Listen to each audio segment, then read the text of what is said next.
Bonjour et bienvenue dans les conversations de l'Odyssée. Aujourd'hui, je suis particulièrement heureux parce que c'est une personne, et au risque, parce que je sais qu'elle est modeste et timide, de la faire rougir, je dirais que c'est à mes yeux une conscience éthique, quelqu'un qui compte beaucoup, qui a des points de vue qui sont formidables et qui est une référence en quelque sorte, en tout cas à mes yeux, et je suis sûr de ne pas être le seul. C'est Monsieur Christian Albecker. Cher Christian, bonjour et bienvenue. Bonjour. C'est le protocole de l'amitié. Je dis Christian, je ne vais pas dire Monsieur le Président, car vous êtes en même temps le président de l'UEPAL, l'Union des Églises protestantes d'Alsace-Lorraine, si je ne me suis pas Absolument, trompé. c'est tout à fait ça. C'est-à-dire c'est à la fois les protestants calvinistes et les luthériens, ou luthériens et calvinistes pour qu'il n'y ait pas de jaloux. Voilà.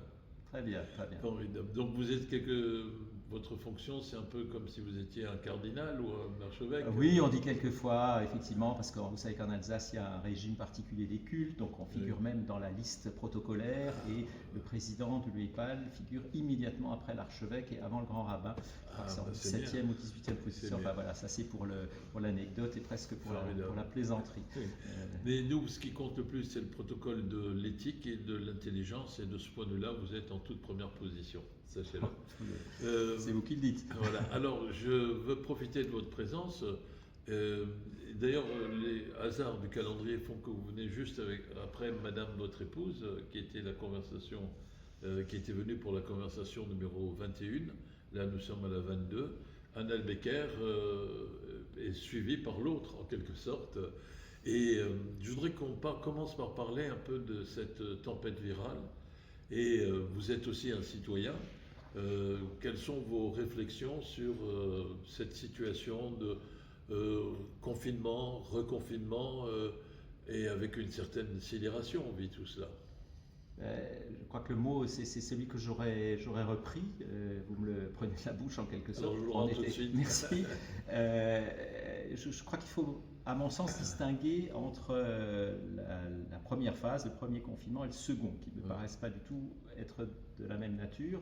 Parce qu'effectivement, au mois de février-mars, on était sidérés. On ne savait pas ce que c'était, quels étaient les enjeux, les choix politiques étaient difficiles et effectivement, bien malin est celui qui peut dire ce qu'il aurait fallu faire ou ne pas faire, ou jeter la pierre. Donc bon, on a vécu ça, même d'ailleurs après coup avec des aspects plutôt positifs sur l'environnement, sur le fait qu'on avait du temps pour soi-même, sur le fait qu'il a fait très beau, on a profité du printemps, etc.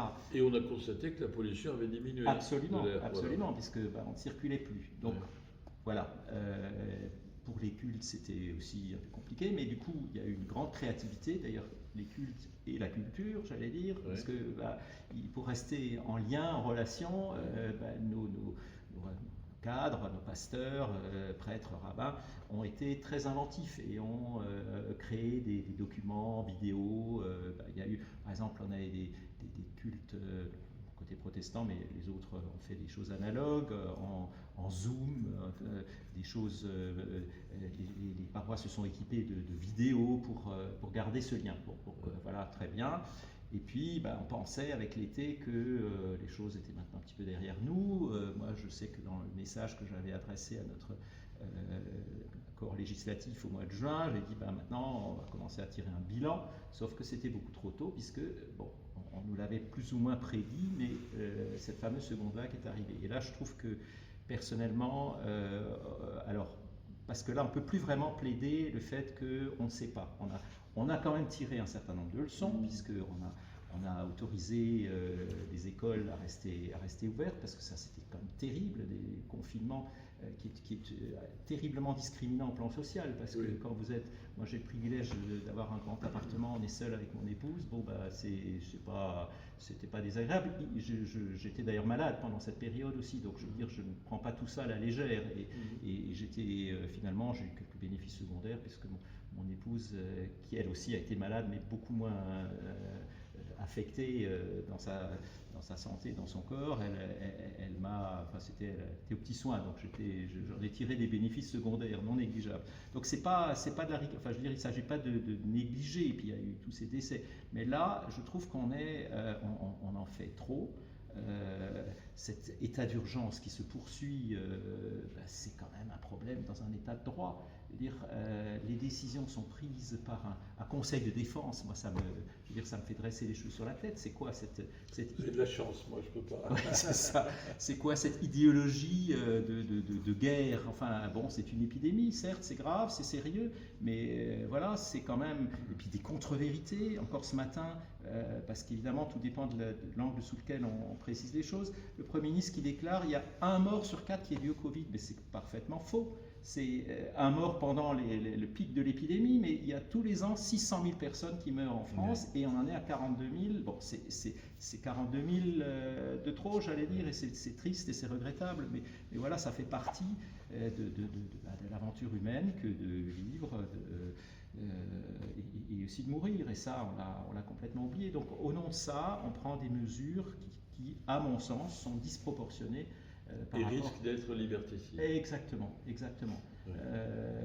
Et encore une fois, je ne veux pas revendiquer que pour les cultes, comme si on était le syndicat des chrétiens qui... Bon, moi je pense que les cultes, quels qu'ils soient, avaient suffisamment pris la mesure de la gravité de la chose, et toutes les célébrations auxquelles j'ai participé, les gens étaient parfaitement respectueux des distances, du port de masque, etc. Et là, on nous infantilise. Et curieusement d'ailleurs, il y a des droits, alors tant mieux pour ceux qui ont envie de manifester dans la rue, mais un des droits fondamentaux de manifester, celui-là, on n'y a pas touché. Bon, parce que probablement, il faut pas trop heurter les syndicats. Les religions, on s'en fiche, comme la culture, c'est pas de l'essentiel. Des petits libraires, enfin bon, je ne veux pas en rajouter, mais c'est quand même très grave, je trouve, ce qui se passe.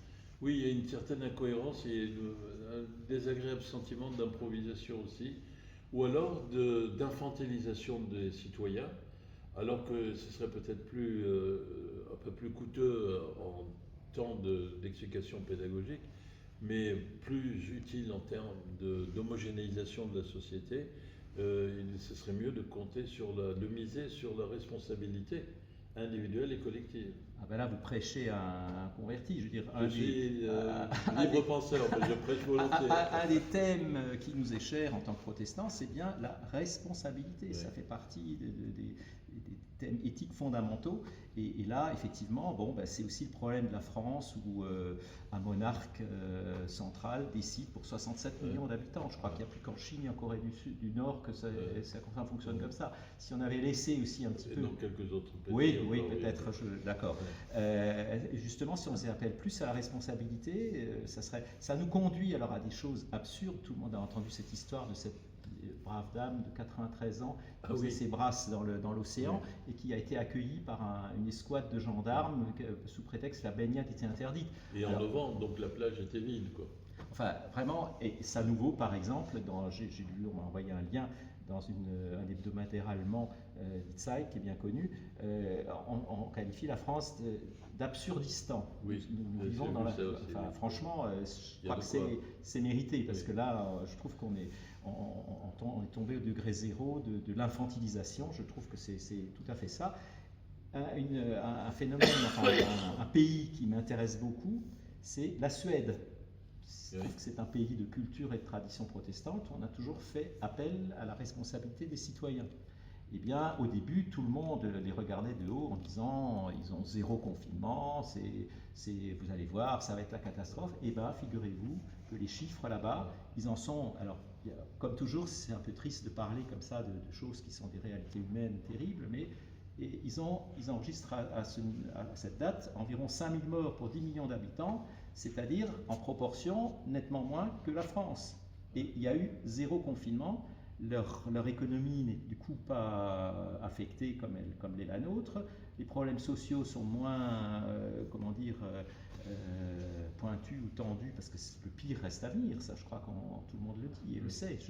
Notamment sur le plan économique et social. Absolument. Pas seulement sanitaire. Mais peut-être qu'ils ont aussi une politique de test qui est plus... faut peut-être affiner. Et puis, alors on me dit oui, ils n'ont pas la même densité de population, soit, mais quand même, je veux dire... mais le problème, c'est qu'en France, où depuis des siècles, on est dans un système centralisé et monarchique, où on décide tout la culture de la responsabilité, on ne va pas l'improviser en quelques semaines. Mais peut-être que ça aurait pu, cette situation aurait pu nous encourager collectivement à dire soyons responsables et ne soyons pas dans une logique répressive, parce qu'effectivement, il y en a toujours quelques-uns qui ont du mal à respecter les consignes communes. Cher Christian, vous qui êtes un homme de foi et de conviction et de croyance en même temps, permettez-moi juste de vous rappeler, après les paroles fortes que vous avez dites, parce que nous avons beaucoup de contacts avec l'environnement européen de la France, moi j'avais appris avec amusement une très belle formule que disent les gens qui ne sont pas français, en faisant référence au fait que le symbole de la France c'est le coq, et ils ont l'habitude de dire le coq est le seul animal qui chante, même quand il a les pieds dans la oui, crotte. oui, Voilà. je connais cette belle image. Oui, elle est... Malheureusement, c'est un peu une illustration. Puis on est quand même le pays de la biche, de Feydeau, de Courteline. Sur l'absurdistan, c'est pas nouveau et malheureusement, ça risque de continuer. Mais alors, puisque vous avez prononcé des paroles fortes, j'aimerais aussi vous demander, je n'avais pas prévu de le demander, mais si on vous dit avant, après, parce que je suis en train de lire un très bel essai de Hubert Védrine qui s'appelle Et après, que je recommande à tout le monde. C'est un opuscule qui ne coûte pas très cher, pas du tout cher du tout même. À la lumière, au prisme de cette crise sanitaire et de tous ces corollaires, comment vous verriez la définition de l'avant et après? Difficile, parce que je pense quelles sont les leçons qu'on devrait tirer? On n'a pas encore fait le tour de tout ce que ça va avoir comme répercussion, et entre autres, moi je crains que au plan politique aussi, on ait des dividendes à payer de tout cela. On sacrifie quasiment une génération. Je dirais, être jeune aujourd'hui, faire ses études, chercher un emploi, je veux dire, c'est très difficile. Donc comment est-ce qu'on va se sortir de tout ça? Je n'en ai pas encore une idée, une vision très précise. Si quelqu'un là, je serais intéressé par la... Bon, alors, il y a quand même des choses qui seront des acquis, qui sont que peut-être, mais je n'en suis pas sûr non plus. Lors du premier confinement, on avait dit maintenant on va être plus attentif à l'environnement, on va être plus attentif aux relations avec autrui, parce que voilà, on cherche à ne laisser personne seul ou sur le bord du chemin. Mais bon, ça c'est bien, ça c'est de l'éthique personnelle, mais il faut que le cadre et le contexte social et politique le permettent et le soutiennent. En venant ici tout à l'heure, j'ai passé devant un commerce en centre-ville à vendre. Bon, voilà, qu'est-ce que ça va et ce n'est qu'un début, malheureusement. Donc comment est-ce qu'on va traverser tout ça? Est-ce qu'il n'y a pas des partis en embuscade pour tirer les dividendes et les bénéfices du désordre au sens large qui va en résulter? Je le crains. Donc voilà, j'espère me tromper, mais voilà. Donc en Église, moi je dis toujours à collègues, quand on discute ce genre de sujet, gardons le meilleur de tout ce qu'on a, tout ce qui nous a fait avancer pour communiquer autrement. C'est vrai que maintenant, des choses comme on va peut-être plus systématiquement chaque fois devoir prendre le TGV pour aller à une réunion de 2 heures ou 3 heures à Paris, parce que on sait le faire autrement. Donc il y a comme ça des acquis qui sont intéressants, mais je crains que, au regard des enjeux économiques et sociaux et des risques, que ce soit un peu marginal comme progrès. Écoutez, je veux profiter de la présence d'une conscience comme vous, d'une référence éthique, comme je le disais, comme vous, pour vous avouer que moi j'ai beaucoup d'admiration et d'estime pour Jean Jaurès. En 68, on était contestataires, nous on voulait la révolution avec le grand H, le jour J, et puis tout allait être renversé. Alors que des gens comme Jaurès, qui d'ailleurs n'a jamais été critiqué, qui a été assumé par Lénine, Et il disait, nous, on veut des réformes pour transformer en profondeur, mais par tranche progressive, en quelque sorte. Alors, je voudrais vous livrer, moi, les leçons que je peux tirer. Premièrement, au- après, il n'y a pas de retour il ne faut pas préconiser un retour à la normale, parce que ce qu'on appelle aujourd'hui la normale, avec peut-être un brin de nostalgie, c'était la source de tous les problèmes. Parce que si on a aussi une tempête virale, c'est aussi à cause le fruit d'une accumulation de plein de négligences ou de choix qui sont des choix éthiquement et collectivement mauvais. L'homme n'est pas au service de la course au profit, mais c'est la course au profit qui doit être au service du bien commun humain. Donc il y aurait déjà une première leçon à tirer, c'est que le domaine de la santé, y compris les hôpitaux qui ne sont pas des lieux où on génère du profit, c'est comme une assurance, c'est-à-dire on a des hôpitaux et en espérant qu'on aura le moins possible à s'en servir. C'est pour ça qu'on s'assure aussi, pas pour pouvoir faire des accidents.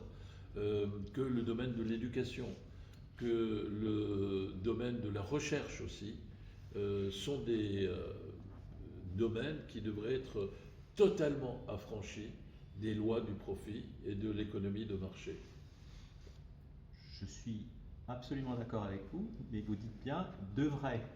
Oui, mais donc ça dépend de nous. Oui, je suis d'accord, je suis d'accord. C'est pas mais je suis. Alors, ce que vous évoquiez me fait penser au fait que après le premier confinement, quand nous sommes retournés dans notre maison à la vallée de la Bruche, là, passant un certain nombre de week-ends, je suis retombé sur une édition des DNA qui était datée du 20 février. Oui. Donc avant, je regardais, il y avait sur la une un grand article sur la situation désastreuse des hôpitaux et en particulier à Mulhouse. Et les gens dénonçaient vraiment le manque de personnel en disant il n'y a plus que la logique économique. C'était le 20 février. Sur le Covid, on n'en parlait quasiment pas. J'ai vérifié, il y avait un petit 8e de page où les responsables de l'OMS, l'Organisation mondiale de la santé, disaient pas de panique, la situation est sous contrôle.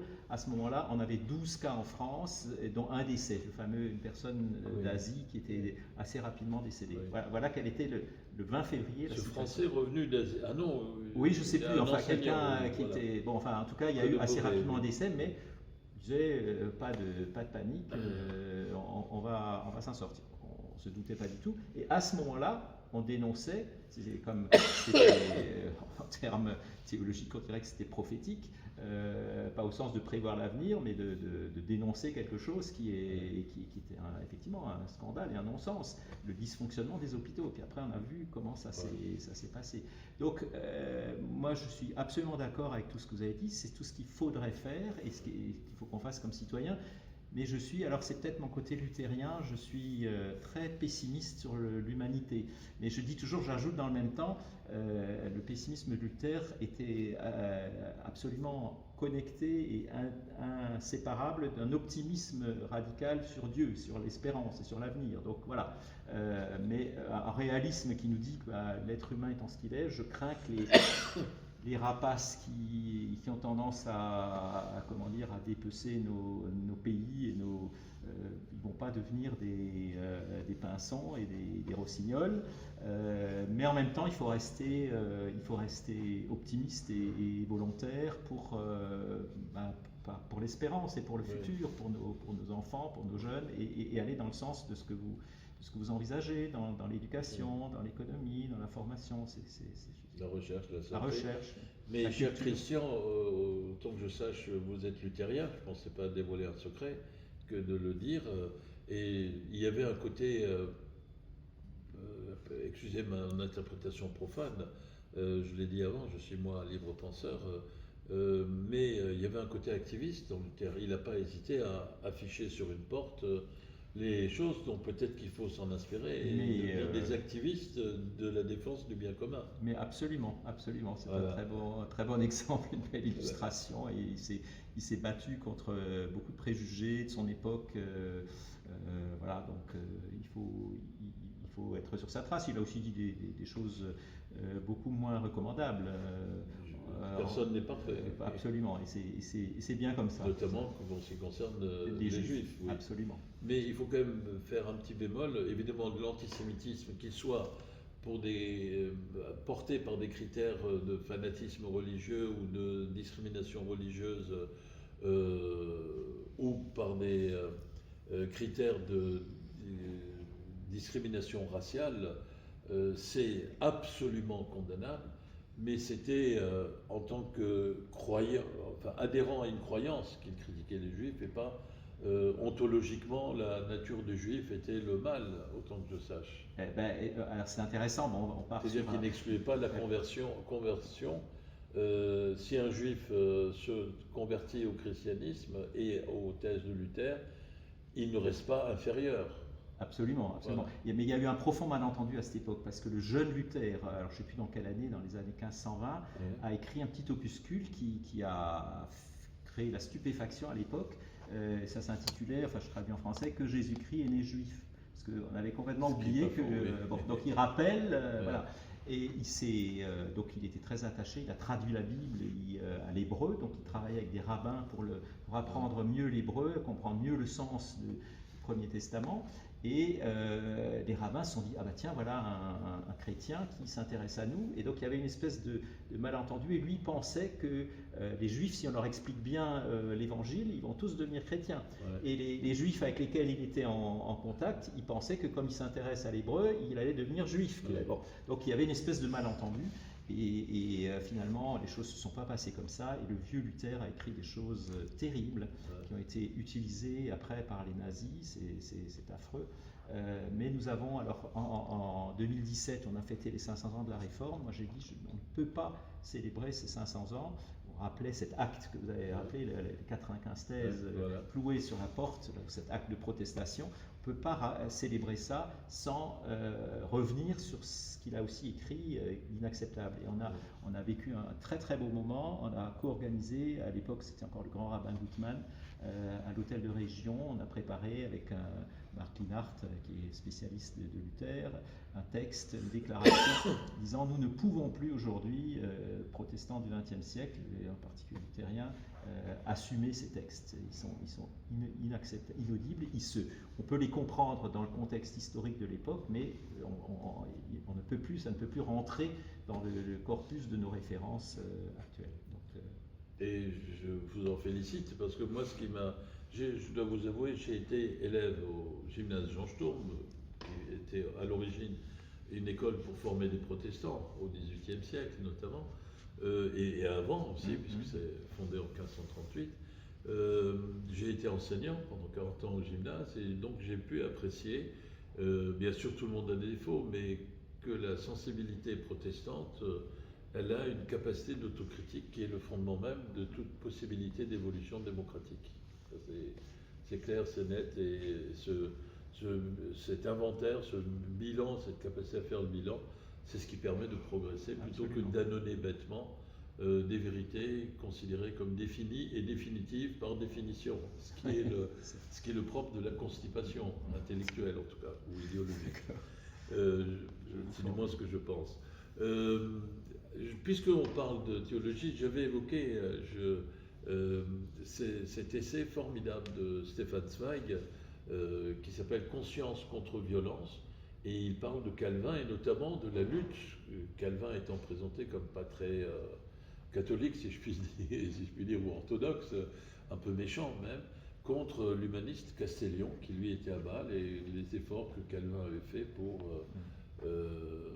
faire brûler Castellion, pas seulement le condamner, mais le faire brûler.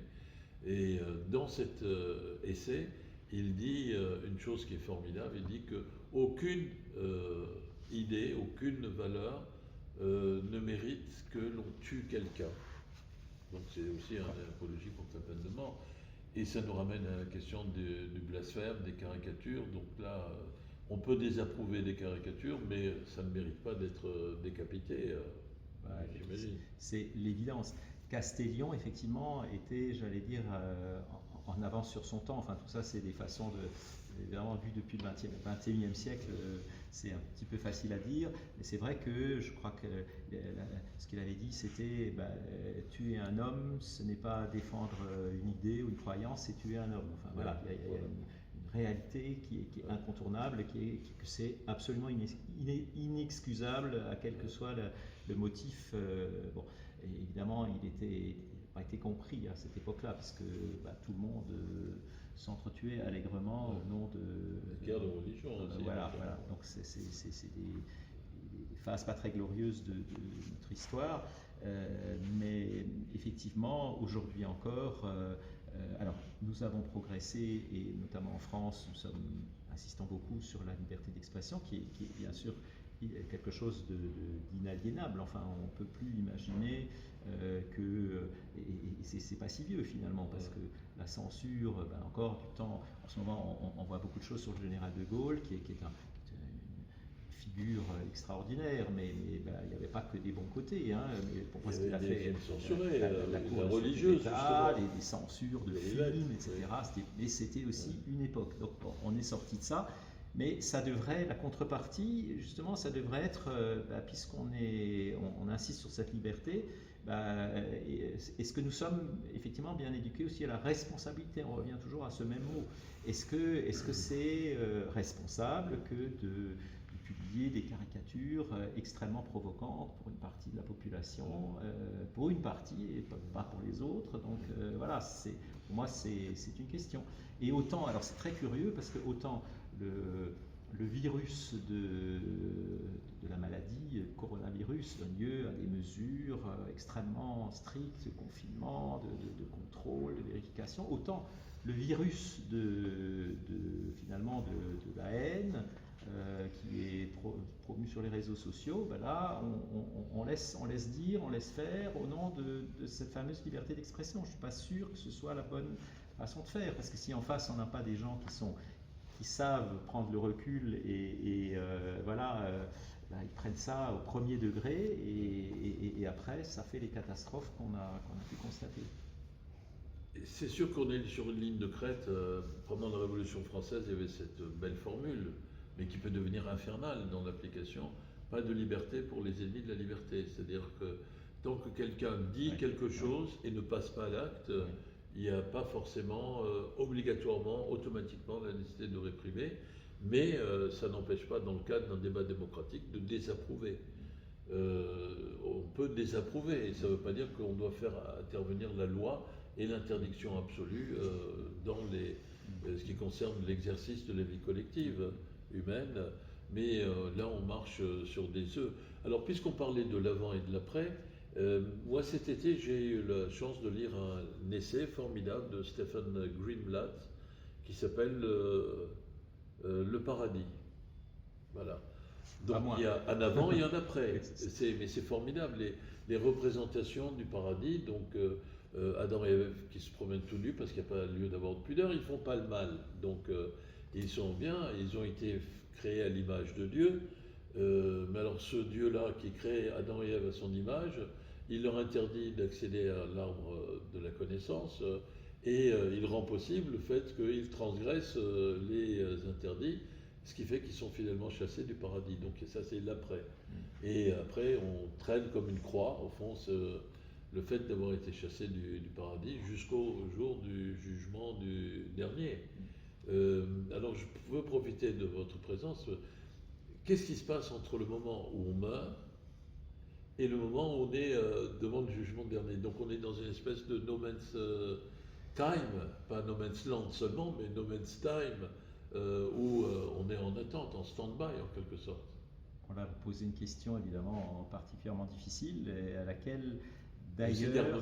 Je suis un méchant gouvernement. D'ailleurs, j'allais dire, une des caractéristiques de la réforme protestante, c'est de dire toutes les questions sont légitimes, mais en tout cas, il n'y a pas lieu de spéculer sur cet au-delà.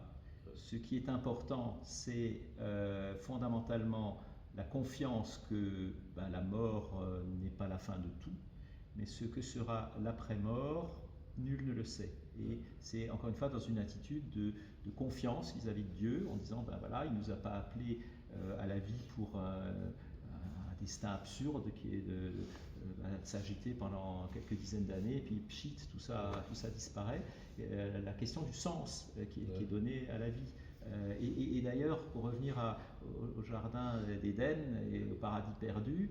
Les commentateurs juifs disent aussi que quelque part c'est au fond, et Saint Augustin et Luther l'ont dit aussi, finalement Félix culpa, heureusement qu'ils ont fauté, parce qu'ils sont devenus humains comme ça. Et après il fallait évidemment retrouver le chemin pour sortir de tout ce qui en est résulté, tous les dérèglements, toutes les fautes, tous les péchés, pour employer un terme chrétien. Mais voilà, après, ce chemin vers l'après, eh bien, il est offert, il est donné, c'est l'espérance chrétienne. Mais quant à savoir, bon, il y a les exégètes, les théologiens, beaucoup travaillé dessus. Il y a dans la Bible un peu deux compréhensions de l'au-delà, de l'après. Certains qui pensent que dès sa mort, on est emporté auprès de Dieu, et d'autres, ça s'enracine plutôt dans la tradition juive. On est dans une sorte de frigo, enfin de Sheol, comme les Juifs l'appellent, le royaume des ombres, et on est en attente de la résurrection finale. Bon, au fond, les théologiens et les protestantisme disent on ne sait pas et personne ne peut savoir. Donc, restons dans cette foi et dans cette confiance que tout ne se termine pas par l'absurde et au fond d'un trou, mais concentrons-nous sur la vie d'aujourd'hui. Et voilà, nous sommes en reste. La vie n'est pas absurde, donc ça vaut la peine, encore une fois, de s'engager, de militer pour que la vie entre nous soit bonne, et aussi bonne que possible. Et puis, dans la confiance dans celui qui donne la vie, et bien après, c'est plus notre affaire, c'est la sienne. J'ai beaucoup apprécié votre définition de la mort n'est pas la fin. Et ça me fait penser, parce que Marx s'est inspiré aussi de ça. Lui, Marx, au XIXe siècle, il définissait le communisme comme la négation de la négation. C'est-à-dire, on ne peut pas définir ce que c'est, mais on sait ce que ça ne sera pas. Voilà. C'est quelque chose d'intéressant. Alors, pourquoi est-ce que je vous ai... Juste, souvent on dit aussi, ça me fait rebondir, nos théologiens disaient que la résurrection, c'est la mort de la mort. Voilà, parce qu'on a dit, la mort, c'est plus la fin, il y a encore autre chose. C'est une étape, oui. Mais je vais vous livrer aussi, parce que, étant né en Turquie, étant issu de l'horizon musulman, avant de devenir libre penseur, mes parents mon père travaillait au Conseil de l'Europe, il y avait beaucoup dans les années 60, 50, de gens qui venaient de Turquie, alors donc on leur faisait visiter la route d'Eva, bien sûr, en voiture. Moi j'étais enfant, je m'en souviens.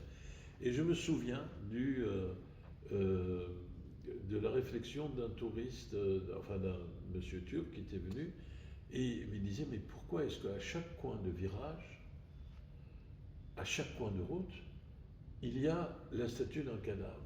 Parce qu'il y avait évidemment les fameux crucifix qui sont partout. Et lui, ça l'avait surpris. Quand on regarde les religions d'Asie ou d'Extrême-Orient, eh bien là, la mort, elle est considérée comme simplement le moment de changement d'enveloppe charnelle. C'est la métempsychose, etc. Le passage de l'âme, alors si on a été gentil, on passe à des enveloppes formelles meilleures, et sinon on devient pierre, ou je ne sais pas, moi, racine, ou furoncle peut-être même, je ne sais pas. Donc c'est intéressant de voir dans le christianisme, mais aussi dans l'islam et dans le judaïsme, mais beaucoup plus dans le christianisme, d'après moi, en m'excusant pour mon côté très profane, mais une présence du corps. Il y a une présence charnelle, une pesanteur du corps qui doit accéder à la grâce et à la libération. C'est tout à fait, à mon sens, le cœur, le centre de la foi chrétienne, c'est justement ce qu'on appelle l'incarnation, puisque dans la foi chrétienne, on dit ce qui est effectivement très révoltant, scandaleux pour des juifs ou des musulmans, que cet homme Jésus, c'est le visage même de Dieu qui a pris. Moi, c'est des choses qui m'inspirent d'ailleurs en ce moment, parce que justement, on va approcher de la période de l'Avent et de Noël. Noël, c'est l'incarnation, c'est-à-dire c'est Dieu qui se déconfine. Il ne reste pas confiné dans son ciel, il vient prendre chair et il risque d'attraper nos maladies. Et c'est ce qui lui est arrivé. Moi, je fais encore une fois une petite digression par le c'est une partie de Dieu, parce qu'il continue à oui, exercer après voilà. on pourra y venir, ça c'est la question de la Trinité, c'était très passionnant. Et juste pour dire, parmi des choses terribles, je trouve qu'on vit cette publicité, je ne sais pas si elle vous a frappé aussi à la télévision, où on voit des scènes très joyeuses, des jeunes qui sont avec leur grand-mère, qui fêtent son anniversaire, ils l'embrassent. Puis la scène d'après, on voit la grand-mère mourante en réanimation. Message, en embrassant votre grand-mère, vous la tuez. Et là, moi j'ai dit récemment, dans un des textes que j'ai transmis à notre assemblée législative, tu peux dire, Jésus, lui, il a accepté le baiser de Judas, il en est mort. Bon, mais en même temps de ça, il est sorti un sens, une vie. Parce que encore une fois, l'immense dignité du corps, vous avez tout à fait raison de dire ça, ne signifie pas pour autant que il y a une idéologie de la santé qui serait l'idéologie suprême. Un corps qui est le corps sain, je suis désolé, mais on va vite vers des dérives de régimes autoritaires. L'exaltation, les régimes totalitaires de l'Est, c'était la gymnastique, les corps virils, etc. Ça, c'est pas la vision chrétienne. Bon, bien sûr, tout le monde aspire à la santé, c'est un bien très désirable, mais la santé sans le sens, sans la relation à autrui, sans l'attention à autrui, c'est pas ça. Enfin, voilà, et le Christ a assumé ça dans sa chair, dans son corps. Mais en même temps, il faut reconnaître le rôle central, le rôle pivot de Judas, parce que si Judas ne fait pas ce qu'il a fait, la nature divine du Christ ne trouve pas enfin, c'est le déclencheur. Bon, oui, non, mais sans Judas. Voilà, nous sommes de retour, il y a eu une petite coupure de son. Peut-être c'était le doigt de Dieu qui trouvait qu'on parlait de choses trop sérieuses et de façon trop légère pour ce qui me concerne, parce qu'on disait que c'était au fond Judas qui a été le révélateur de la nature divine du Christ. Peut-être qu'il y aurait eu d'autres prétextes, mais en tout cas il a été le prétexte, le déclencheur, le détonateur si on peut dire. Oui, alors ça soulève l'immense question du mal. Là aussi, je dirais, on a pu faire des spéculations, comme un peu pour l'au-delà. Voilà, peut-être que là aussi la caractéristique protestante, c'est de dire, au fond, rien ne sert de trop spéculer sur d'où vient le mal, et le fait est qu'il est là. Évidemment, on peut faire des constructions théologiques là-dessus. Alors on a posé la question, mais si Dieu est tout-puissant, pourquoi est-ce qu'il permet le mal? Peut-être parce que c'est la condition de la liberté. Enfin, bon, donc on peut dire plein de choses, mais je crois que ce qu'il faut retenir, c'est que le mal existe, on en a tous... et il est en nous. Il est en nous, et notre devoir, c'est de le combattre. Contre. Voilà. Alors pourquoi je vous ai un peu, pas forcé, mais j'ai un peu insisté sur ces choses-là, parce que je veux vous dire que je rêve en tant que programmateur de l'Odyssée de faire un cycle qui s'intitulerait Le ciel au cinéma. Le 7e ciel, vu par le 7e art, en quelque sorte. Et j'espère que quand il y aura le déconfinement, eh bien, vous aurez, cher Christian, l'amabilité de m'accompagner, de m'aider pour qu'on puisse monter ce cycle avec le concours d'autres personnes aussi, venues d'autres horizons aussi. Mais voilà, c'est une main tendue que je vous livre. Effectivement, je ne suis pas très cultivé cinématographiquement parlant, mais j'ai quelques films quand même cultes aussi. Si je devais être sur une île déserte, je l'emporterais, je crois, 2 films. Bon, oui. Après, si je creuse, peut-être qu'il y en aura encore d'autres. Le premier, c'est Le Festin de Babette, de Gabriel Axel, parce que je trouve que c'est... Alors, je suis très... sans doute mes racines protestantes, le cinéma scandinave me parle beaucoup. Voilà, c'est effectivement danois, et cette magnifique histoire qui est christique d'une certaine façon, puisque ce banquet, c'est finalement la scène de ces luthériens ultra coincés, de ces pauvres filles qui n'ont pas trouvé de mari, et puis cette jeune, en plus c'est la France qui apporte sa culture gastronomique, avec ce billet qu'elle gagne, et ce banquet, finalement, ils ont tous décidé, on ne bouge pas, on est très sérieux, on est protestant, puis à la fin, voilà, des choses, les cœurs s'ouvrent, voilà, et c'est la grâce qui est. Enfin, je trouve que c'est un film merveilleux. Et puis l'autre, alors quand même aussi pas que des films protestants, un autre film que j'ai énormément, qui m'a beaucoup touché, un film catholique, on va dire, Xavier Beauvois, Des hommes et des dieux. Ah Ça, oui, je trouve que c'est quelque chose qui m'a, évidemment en tant que protestant, et c'est souvent peut-être critique vis-à-vis de certains penchants catholiques, mais là, je trouve que c'est le meilleur du catholicisme. Ces pauvres, enfin, j'allais dire ces pauvres moines, ils ne sont pas pauvres, ils sont au contraire très riches, mais c'est ces hommes tout humbles, tout simples, qui restent là alors qu'ils savent qu'ils risquent leur vie. Enfin, je trouve ça m'a profondément bouleversé, et notamment la scène finale. Je trouve que là, ce cinéaste, enfin, il y en a beaucoup qui ont plein de qualités, où on les voit partir, ils sont donc enlevés, et on ne sait pas, bon, finalement, on connaît l'issue, puisqu'on les a retrouvés morts et décapités. C'est terrible, mais en même temps, ils marchent dans la neige. On n'est pas aussi, on réalise qu'en Algérie, dans les montagnes, il y a aussi de la neige, et on les voit disparaître. C'est à la fois le linceul de la mort, mais en même temps la blancheur de l'espérance et de la résurrection. Enfin, moi, je le vois comme ça. Ils partent, on ne sait pas vers où, mais leur témoignage, leur espérance est tellement grande et tellement forte que ça ne s'arrête pas à cette mort-là. Enfin, c'est un film qui m'a énormément touché. Donc voilà les deux que j'emporterai, mais il y en a beaucoup d'autres très bons. Donc voilà, il y en a deux déjà qui pourront composer ce futur cycle, Ouais. Le ciel au cinéma. Merci beaucoup. Dernier mot, puisqu'on est ici dans une grande salle, vide, en dehors de notre présence à nous, comment vous voyez Nous avons l'habitude de dire à l'Odyssée que les salles de cinéma, et particulièrement l'Odyssée bien sûr, c'est du lien social, et que donc c'est important de tout faire pour qu'elle puisse, sans compromettre la sécurité sanitaire des uns de chacun et de tout le monde, c'est important de les défendre, de défendre leur existence. Et derrière ça, il y a l'affirmation que c'est toujours important de voir ensemble des œuvres culturelles, plutôt donc une pratique sociale de la culture, plutôt qu'une pratique de salon, dans le cadre d'une atomisation, d'une individualisation des rapports sociaux. On est sur son canapé, on met sur arrêt image, on va se prendre une boisson au frigo, ensuite on revient, bref, bien sûr c'est aussi un des volets de la pratique culturelle, mais ce qui est le plus important, c'est les lieux de partage conviviaux des émotions au contact avec des œuvres. Il y a là une grande proximité entre culte et culture. Moi, si j'ai défendu aussi... Il faut faire attention parce que même si on prend les 3 premières lettres, vous savez, il y avait ce fameux le vers de Victor Hugo qui disait et il y avait dans les champs, penchées au travail, des agricultrices dont on voyait surtout la 3e syllabe. Donc, oui. Je ne connaissais pas.